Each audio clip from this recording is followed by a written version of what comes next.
A Golem Named Strawberries, written by Amory Bowie, read by Amory Bowie. Dedicated to my ex-girlfriend Marina and my therapist Brian, for always listening to my rambling stories and convincing me to finally write them down. It was created with a singular purpose, or, rather, it was created and then given a singular purpose. Guard the door. Of course, the instructions were far more specific, rooted into its crystalline power source, enchanted into its fibrous arcane web, scrawled, glowing within the runes carved directly into its stone, but all that boiled down to guard the door in the end. And so it did. Thankfully, the sizable rolling vault door was, in fact, sizable, otherwise the golem wouldn't have fit through. And then, how would it be able to guard it?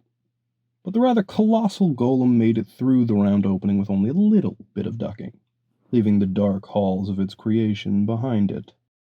The golem took its place to the right of the door, reached behind, and took up its tower shield, like an ornately carved stone wall, and then its great hammer, practically a column with a bell-shaped head, both conveniently placed within its back, leaving an abscess with a hook where the shield and hammer were once flush against its stone surface. And then the golem began its watch.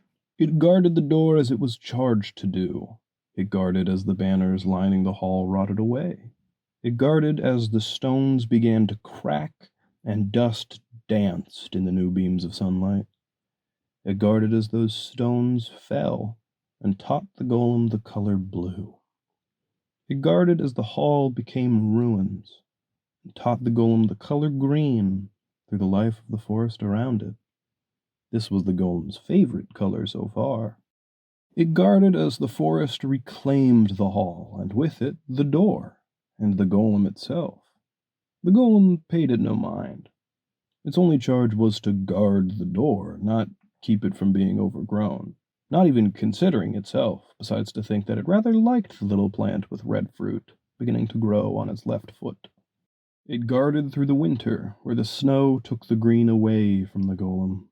And so it was that the golem guarded that door for another 1,000 winters, until it became a part of the forest itself. In the springtime air, amongst the songs of birds and whispers of wind, he heard a creature that was not a part of the forest. This creature skipped and sang. It had a curious look in its eyes. The dangerous kind of curious. The kind of dangerously curious that would open strange doors in the middle of the woods. And he could not be having that.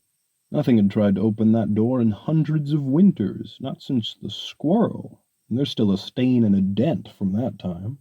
But unbeknownst to the golem, this was a little girl.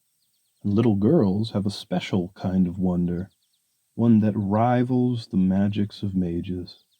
It was this wonder that stopped the creature's skipping and singing, as its dangerously curious eyes laid upon an overgrown door in the middle of the woods. How wonderful!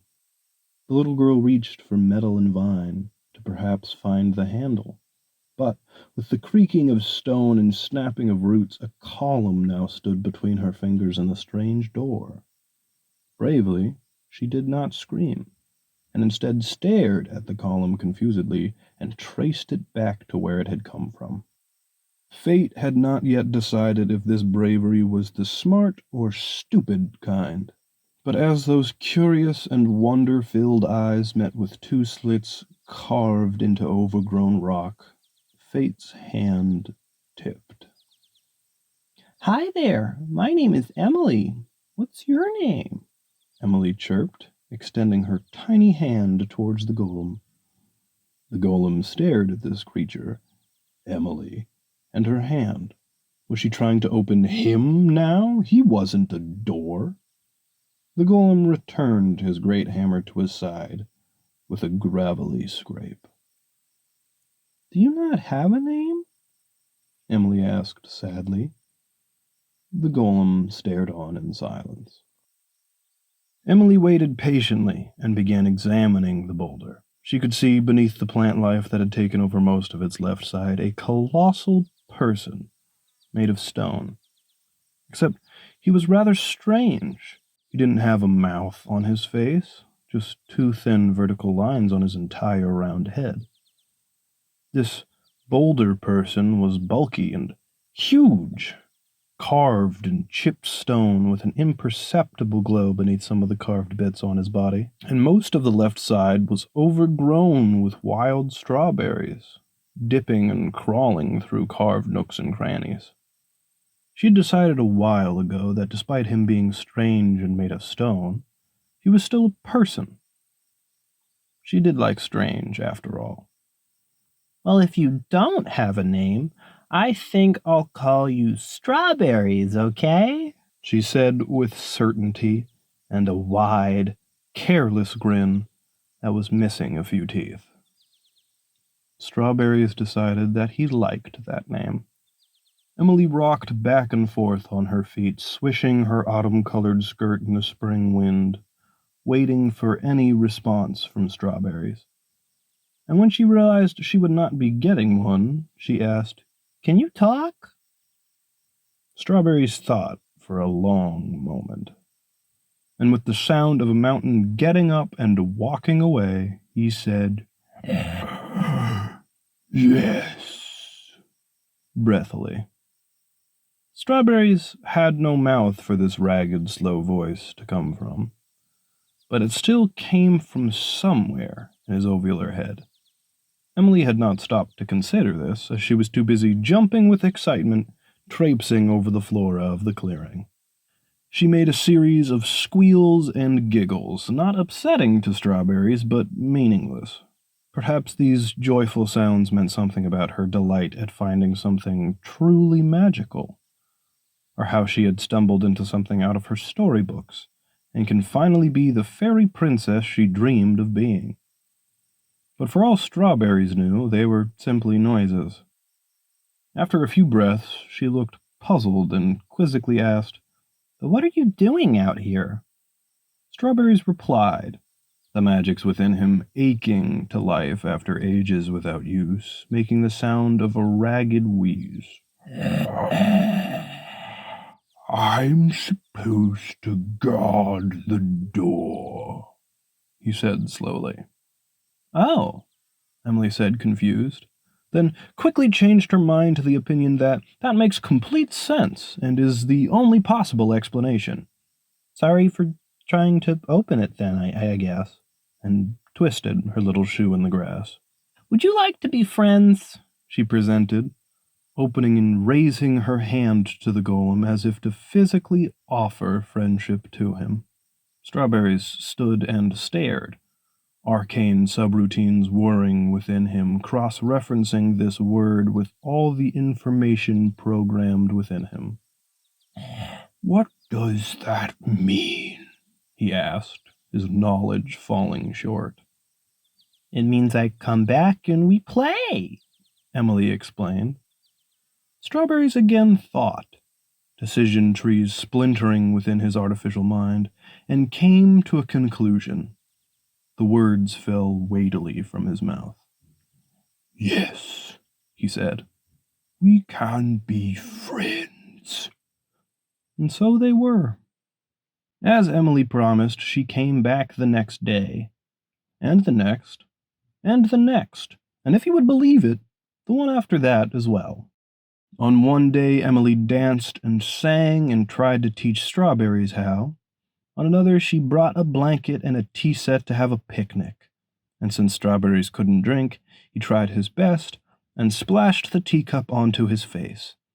Emily laughed and splashed the tea onto her face, too. And on another, she climbed the tree above Strawberries' door. Strawberries watching in awe as she walked out onto a branch and caught her when she fell. But it was on one rainy day in particular that something truly wonderful happened. A drenched little girl came running into the clearing, her frog boots stomping and kicking up their favorite puddles as she clutched something tightly to her chest. screaming for her friend to raise his shield. Emily laughed and sat in the wet grass underneath the dry awning Strawberries provided by holding his shield above them, and pulled a book from underneath her faded yellow jacket. "What's that?" Strawberries asked, his stone darkened by the rain. "It's a story about a princess and some fairies and a war," Emily responded, picking a strawberry from her friend's shin, cleaned from the rain. "I snuck it out here because it's my favorite, and I wanted to read it to you." She spoke around a mouth full of fruit. Strawberries thought for a moment, trying to understand, and Emily stared back up at him fondly. She was used to these quiet moments of his, and took the opportunity to watch the water batter against the small leaves on his head. Safe from the rain under his shield, she wondered if he minded the storm. The soft sound of pattering rain on stone and a tree was broken. "What is a princess?" Strawberries asked, his synthetic mind failing to identify this word. Fairies it knew as tricky little creatures that would use deceit to try and enter the door, but this princess it did not know. And so the question was asked. "A princess is royalty. She gets pretty dresses and a big room and goes on adventures," Emily replied, settling into a comfortable spot in the grass. She went to open the book, but paused, looking up at her friend with a soft and sad expression. "You don't know a lot of things, do you?" she innocently asked with the brutal honesty of most children. Strawberries was hurt. This was a new feeling to him, and not one he was fond of, unlike most of the new feelings. It was true he didn't always know what his friend was talking about, but that didn't mean he didn't like what she was talking about. He just didn't understand. He felt bad for always making her explain things, but was happy to listen when she did. It was a complicated feeling he couldn't quite figure out. There was no programming for this. So instead he simply said, "I'm sorry." Emily looked up at her sulking stone friend for a moment before leaping to her feet, wet strands of rain-darkened hair sticking to her face from the sudden jump. No, it's okay," she blurted out, realizing she had hurt his feelings. "There's all kinds of stuff I don't know either. That's why I go to school and read books and stuff," she said, attempting to assuage the golem's worries. "I know," she shouted, an idea coming to her. "Why don't you come to school with me? You can learn how to read and write, and we can catch frogs." "I can't," Strawberry sighed. "I have to guard the door." "Oh," Emily said, deflating. She perked up and declared, "Okay, then I'll just have to come and teach you it all myself." "You would do that for me?" Strawberries asked. The stone of his head grinded as it tilted to the side questioningly. Emily proudly put her hands on her hips, brandishing a hearty smile with a few freshly growing teeth. "Of course," she beamed. "Being friends means more than just playing.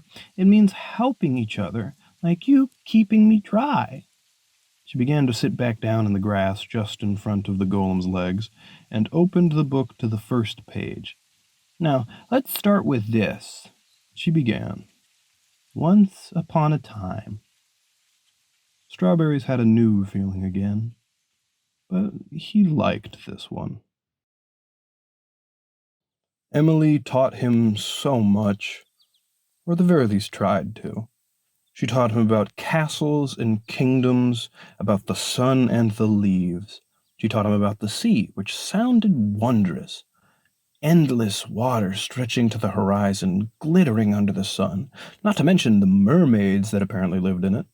She taught him about bugs, going out to find her favorites and bring them back to him. He wound up with a decent selection, crawling all over him in his door. She told him of the village she lived in and all the people that looked just like her. She tried to teach him how to sing, though his voice wasn't suited for it. He refused to dance. Couldn't risk dancing away from his post, after all. And she taught him of parents, reading to him from a large book that used a lot of words he didn't know. It was when he asked about one of these unknown words that he was taught something very important. What is love? Strawberries slowly asked. Emily stopped in her reading from the book. Wow, that's a hard one. She paused. I think I'm gonna need a minute to think on that one, she said, adjusting her seating atop the overgrown, rusted door. Strawberries gave her a moment, granting her the patience she so often gives him when he needs to organize his thoughts. Finally, she shut the book and turned to face Strawberries, able to look directly into his stone-slit eyes from her seat atop the door. My mom says it's a lot of things, she began, that it's different every time, but I think it's when you like someone a lot and you choose to care about them, even when it's hard. I can't really explain it any better than that, but I think you understand, she said with a soft smile, then picked the book back up and tucked a strand of hair behind her ear to continue reading. Strawberries found he did understand and made the decision that he loved Emily. Unbeknownst to him, she decided the same a long time ago. Of course, not every lesson in life is pleasant or easy to learn. A few of the auburn leaves scattered on the floor of Strawberry's clearing grew redder, stained with a small spattering of blood. Strawberries held Emily close as she softly cried in his arms, clutching her bloody knee. He had knelt down to help her sit after she had limped over to him. Strawberries found a nice sitting position to cradle her in his lap, not caring for the waning plant life uprooted by his movement. He stared on in concern, giving Emily a moment to compose herself. He knew she would be able to speak eventually and just needed time. But in the meantime, he felt a terrible twisting inside of him, eyes transfixed on the blood. Blood was the result of when a living thing is injured. A deep part of his being knew that. Another part knew that wasn't fully true, as plants didn't bleed, and they were alive. But that didn't matter. Strawberries shook his head and tried to remember. An injury is when a living thing is damaged. Severe enough injuries would dissuade or prevent the creature from opening the door. Emily's injury did not look severe, and the damage was caused by a simple fall, hanging from an unsteady branch in a hard landing. Emily sniffled. It seems her tears, as well as the blood, had finally stopped. Are you all right? Strawberries asked quickly for him, concern woven into his ragged voice. Emily sniffed again and wiped her nose on an already green sleeve. Yeah, she spoke, voice only faltering a little. It just hurts. How do I help? Strawberries pleaded. You already are, buddy, Emily whispered into a patch of moss on his chest. Besides, kids get hurt all the time. Apparently, pain is part of growing. She spoke into Strawberry's eyes. Strawberries searched his thoughts for pain. Enchantments came to life within him, strands of ancient magic flowing between carved crystals. Runes imperceptibly flickered and dimmed. He was certain he should know this one. He knew it, but could not find it. So he asked, What is pain?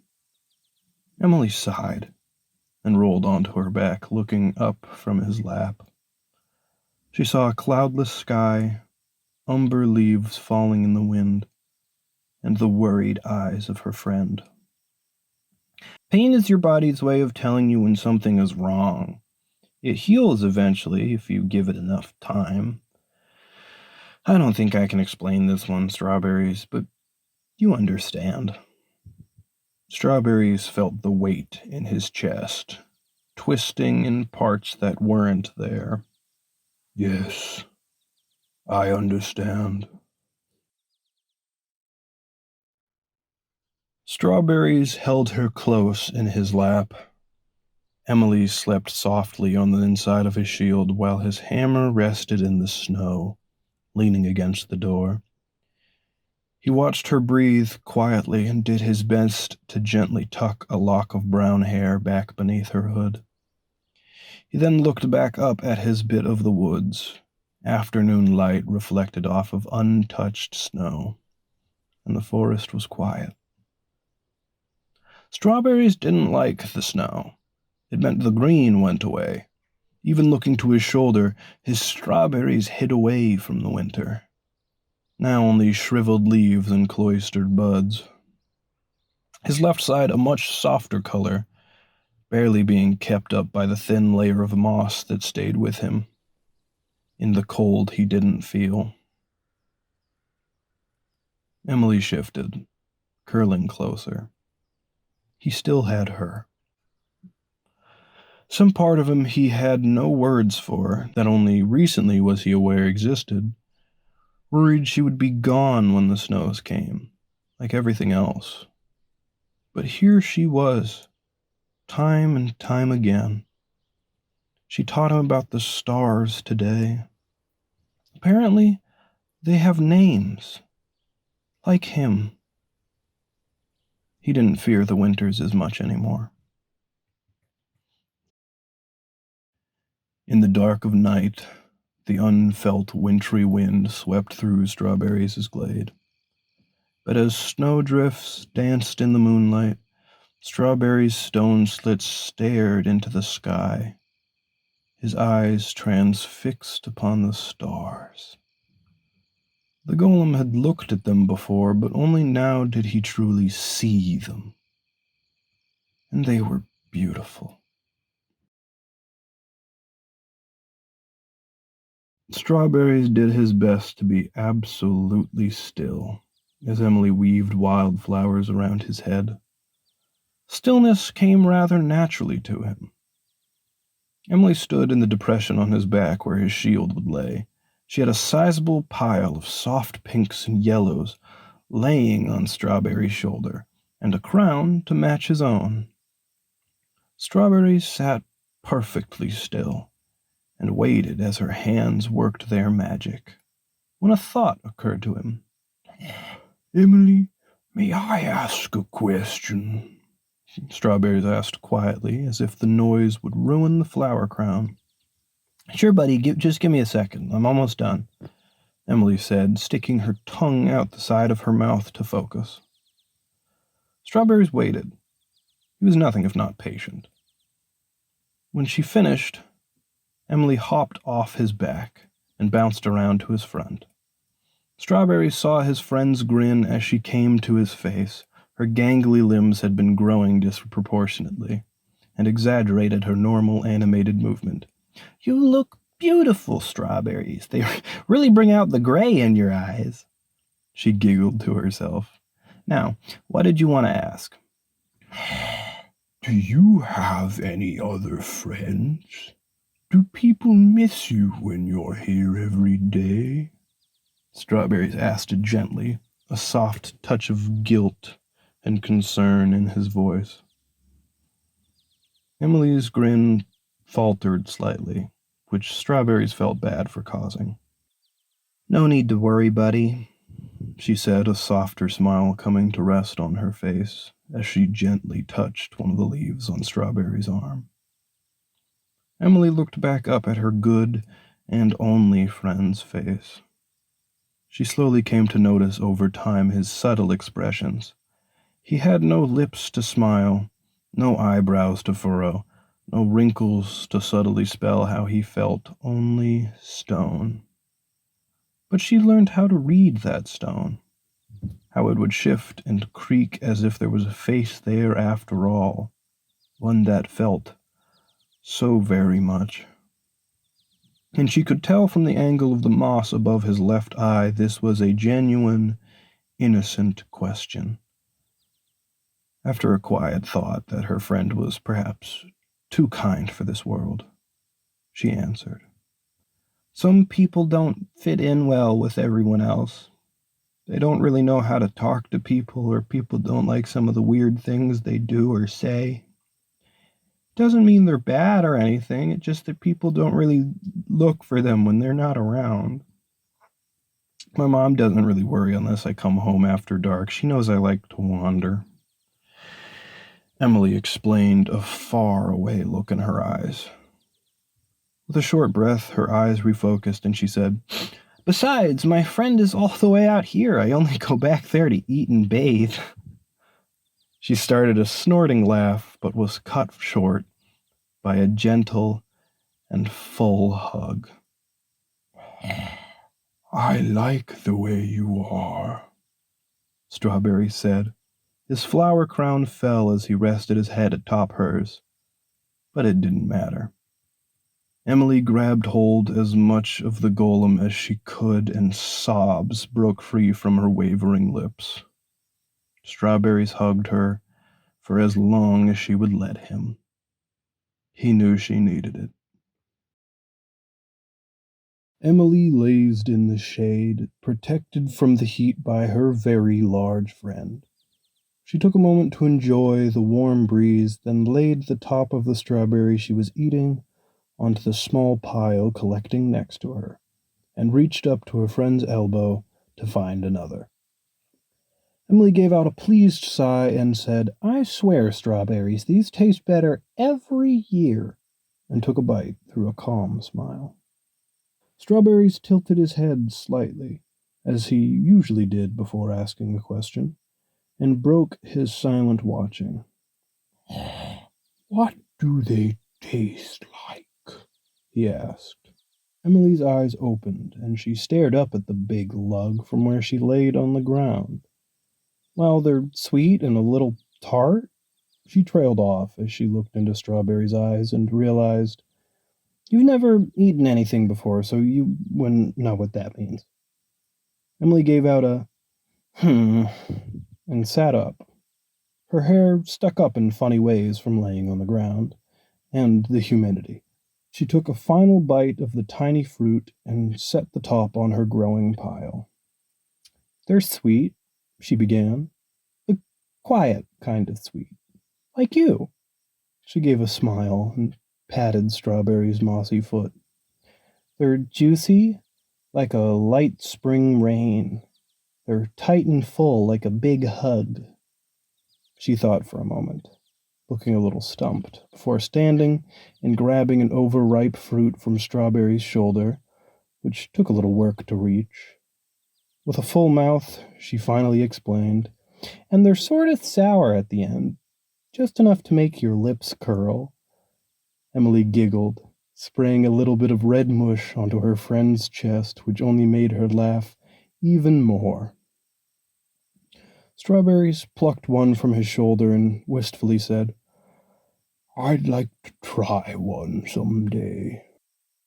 Emily gave a soft smile, placed a hand on his arm, and quietly hoped, "Maybe you'll get to. Until then, I will do my best to describe it for you." She sat back down in the shade, leaned her head against her friend's massive leg, and continued to enjoy the breeze. Critters skittered through the branches and brush of the forest, frightened away from a small clearing by an echoing thunder. Some metal beast out there was rhythmically roaring, proving its might and dominion over the forest. Or perhaps some young woman was absent-mindedly kicking her feet against a door while reading a book. Who's to say? Emily sat atop the tall, rounded outcropping of stone and metal that angled and sank into the earth. She was cozy in a knitted sweater and flannel-lined trousers, her boots swinging as she read to a stone friend. She tucked a strand of hair that fell loose from her ponytail back behind her ear and continued reading. doing her best to get the tone of the grandiose moment right.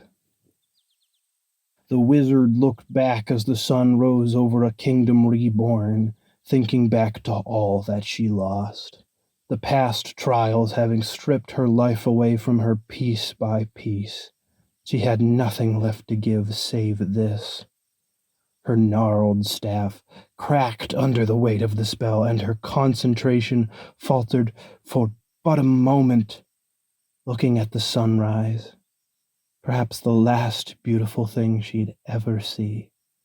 Then time froze around her, the seconds and minutes ceasing their hurry to pay this pained and noble mage due respect. And there she stayed. So should another threat rise against the land and its people, even if it was an age from now, she would be there, ready to begin the fight anew. The book was suddenly closed with a slam. The hand that firmly shut it now gestured towards Strawberries. "Well, that ending was a lot darker than I expected," Emily said with a breath, "but I liked it." Strawberries began a long wheeze before saying, "I liked the part with the fireworks. I wish the night didn't have to go." "Yeah, me too," Emily said with a sigh. "But they saved all those people in the process. It was a noble sacrifice. Sometimes we have to give something up to protect what's really important." Emily's eyes sank mid-explanation, and her face began to twist in dawning realization.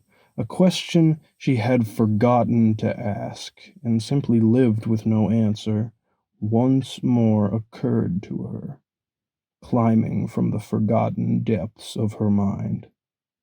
And now that she knew better, and could understand the implications that the answer might hold, she found her courage wavering.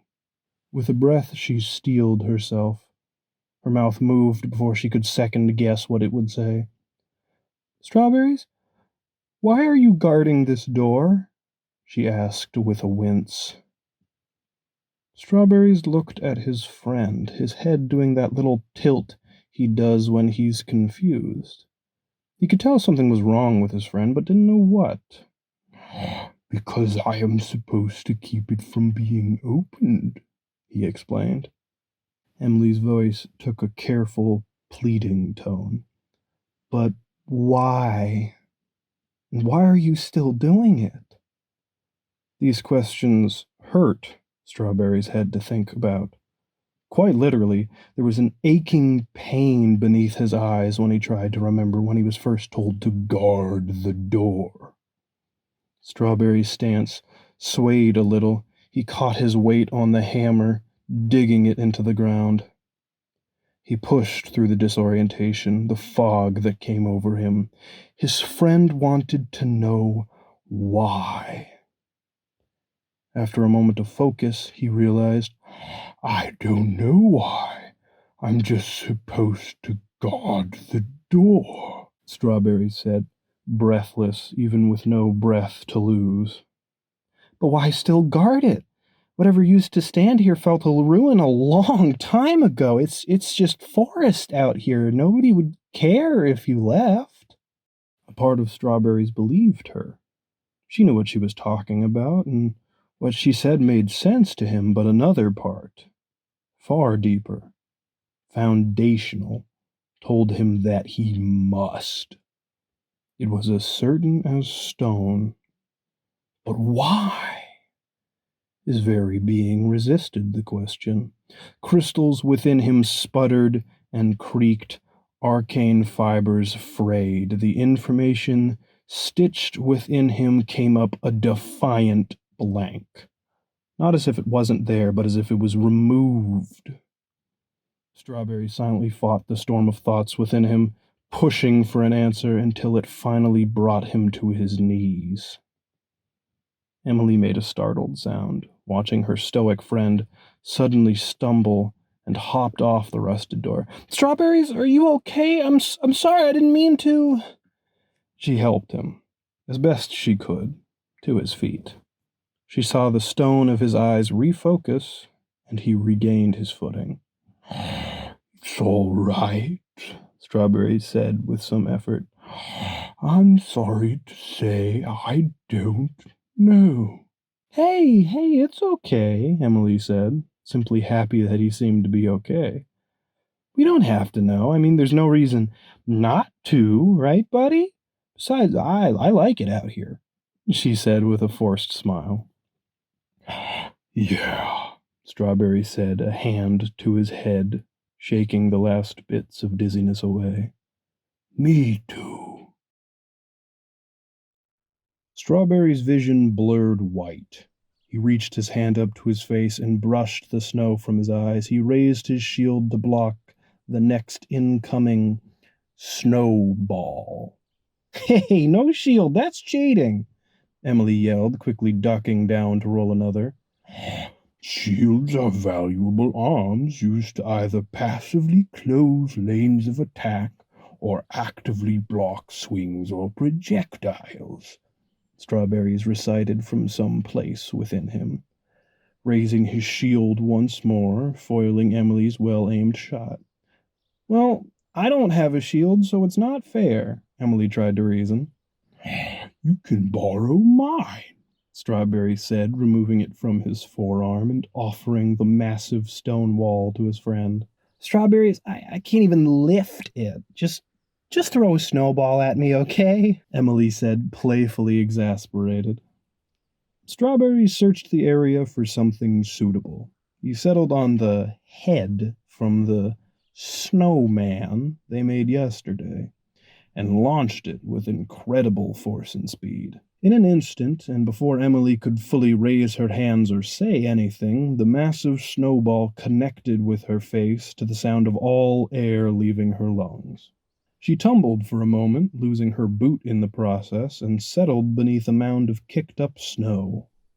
A moment of silence, which made Strawberries rather nervous, was broken by a drawn-out, "Ow," followed by rancorous laughter, muffled by the snow. Emily continued to laugh while shaking off the snow, stood up on one foot, then hopped around attempting to find a lost boot. I think you forgot to take the carrot and coal out of that one, buddy, the evidence of which made itself known as a streak of blood trickling from her nose. Plus, you took off Gerard's head, which I don't think he appreciates. Strawberries felt a surge of guilt when he saw the blood drip from her face to the now stained snow. Oh no, I'm sorry, Emily. I didn't mean to hurt you, he said, concerned for his friend. It's all right, I'll be okay. Besides, it was pretty fun, Emily said, leg in the air, attempting to resheath her foot in a boot she found dangling from a nearby tree. It's all right, Strawberries repeated quietly to himself.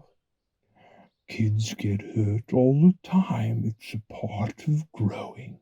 Emily, now standing on 2 feet, walked over to Strawberries, after wiping her nose on a sleeve. Yeah, but I'm not exactly a kid anymore.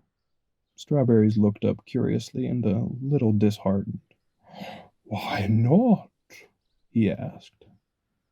Emily wore a soft smile and brushed snow from her back. Because I grew, just like the plants do. All living things change. It'd be incredibly boring if they didn't.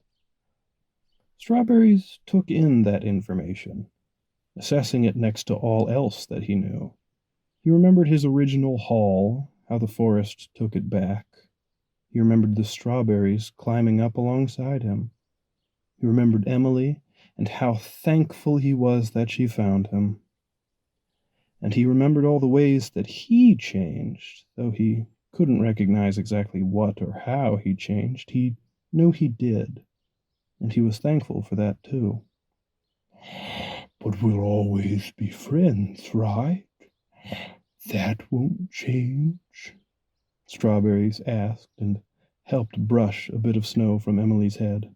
Of course, buddy, nothing could change that, Emily whispered to him, holding on to his hand with both of hers. The quiet moment was interrupted. Now I'm going to go roll another huge snowball, and I want you to chuck it at me again, as hard as you can. And with that she jumped to work, bloody nose forgotten in the haze of fun. By now she was certain. The strawberries did, in fact, get tastier every year. They also seemed to get ripe earlier, while the rest of the wild strawberries in the clearing had only just begun to flower. The plants rooted into the body of her dear friend had fruit that already had some color. Emily began a sketch within a notebook, one she had specifically brought along today after seeing the fruit's progress the day before. She had speculated on whatever magics comprised strawberries' form and consciousness before, whenever the mood struck her, the thriving strawberry plant sparking a particular inspiration this time around. She theorized that, over time, the roots of the plants made their way through the stone, feeding off some enchantment that gave strawberries animation. She had looked into golems some years after meeting her friend, but there were none like him. No one quite like her strawberries. So whatever that enchantment was, she couldn't guess. Admittedly, any legitimate studies on the arcane were hard to get out here, and she wouldn't leave strawberries to find any. She was thankful she had a steady supply of storybooks, at the very least, do her best to teach him of a world outside this glade. That was enough for her. He was enough for her. Strawberries admired the focused and faraway look she wore when she got like this. Those dangerously curious eyes he loved so dear. She seemed to be drawing the strawberries growing on his shin, and she was doing a wonderful job. She still stuck out her tongue when she focused. When she seemed about satisfied, she closed the pencil within the notebook and looked up to him with a smile. He liked the way her face wrinkled when she smiled now.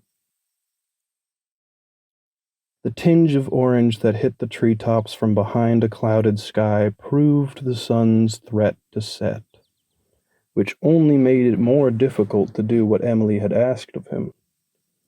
Strawberries held the fairy tale a few inches from his face in an attempt to make the words clearer, not knowing that that would only turn it further away from the dwindling light. He gave the final line another attempt. "And what a wonderful life it was. The end." "Good job, Strawberries. You've gotten so good at that," Emily sang from her seat next to him. She jumped down and hugged his waist. "I'm so proud of you," she promised. "Thank you," Strawberries said with a smile, or the shifted stone equivalent. "I was able to understand what I was reading as I read it this time." And he gently handed the book back down to Emily. She tucked it under her arm and said, "I'm so glad. You'll be able to learn on your own eventually." Her face shifted away from pride, and as she turned away toward the clouds hiding the setting sun, Strawberries thought she looked sad. "It's all right, Emily. I'll always prefer when you read them to me," Strawberries said, placing down a hand that enfolded her shoulder. Emily reached up a hand and laid it atop his own. "Thank you, Strawberries, but you do know that I won't always be here, don't you?" she said, not quite able to meet his eyes. "What do you mean? Why not?" Strawberries said. Worry churned his face. "All things end, Strawberries," Emily whispered and swallowed her sadness. "Even you will, eventually. Hopefully not for a long time." She turned to face him, slowly took his hand in both of hers, and gently rubbed the textured stone with a thumb. "Even me, and one day I will stop coming. It's not that I don't want to, I just won't be able to. I'll be gone." Tears broke from her face, but she soldiered on. She needed to explain. He needed to understand. And you'll be okay. You will. You are so smart and kind and stone arms wrapped around her as she broke out in tears. She clung to her friend for her life as sobs racked her body. Okay, Strawberry spoke quietly as he held her steady. Will I get to see you again? Emily cried for another moment, sputtering as she tried to stop. Strawberries gave her all the time she needed, until eventually she placed a hand against his face and answered. Yes, I'd like to think so. I'll see you again. In a dream we share together. Okay, buddy? Okay, Strawberries accepted and pulled her closer. That sounds nice. And then the sun finally set. Strawberries helped Emily down to sit on the nice red blanket she brought with her. It matched her shawl. I'm sorry for taking so long, buddy. The walk is getting harder these days. I'm almost as slow as you now, especially carrying all this. But I thought a picnic would be nice. I'm afraid the tea is probably cold by now. Not that you'd mind, the old woman said with a giggle before pouring out a cup and handing it to her friend. It's all right, Emily. I hope you enjoyed your walk, Strawberry said before accepting the tea and splashing it onto his face. Emily gave out a hearty laugh at her friend's antics, then said, Oh, I did. A family of ravens is moving into one of my favorite trees. It was nice. I hope I get to see the fledglings grow up. Strawberries paid the comment no mind and enjoyed their picnic together. Emily rested in Strawberry's lap as he read to her. It was hard to find a comfortable position for her, but they found it. She looked so peaceful, wrapped up in that frayed old blanket. Strawberries read to her one of her favorites, one about a fairy princess. He's been reading to her more often than not, as she has been content to simply listen. So he brushed a fallen leaf from the page and read on. Emily smiled in her sleep. The snowstorm had finally slowed. Perhaps he would get to see his friend today. This wasn't the first time Emily had missed a visit because of the weather, and he so dearly missed her. And that ache stayed as the day passed. But Strawberries was nothing if not patient, and so he waited. He waited as the snow stopped. He waited as the sun rose and set again, as that longing turned to worry, and as that worry turned to fear. It took a very long time to even consider that she might not be coming. The thought pained him, and he didn't know what to do. He hoped she was all right. Maybe she was hurt? What if she had fallen on the walk or gotten lost in the storm? What if she needed him? He knew he needed her. A thought occurred to Strawberries. Perhaps he could go find her. No, he needed to guard the door. But Emily wasn't here. She might need him more.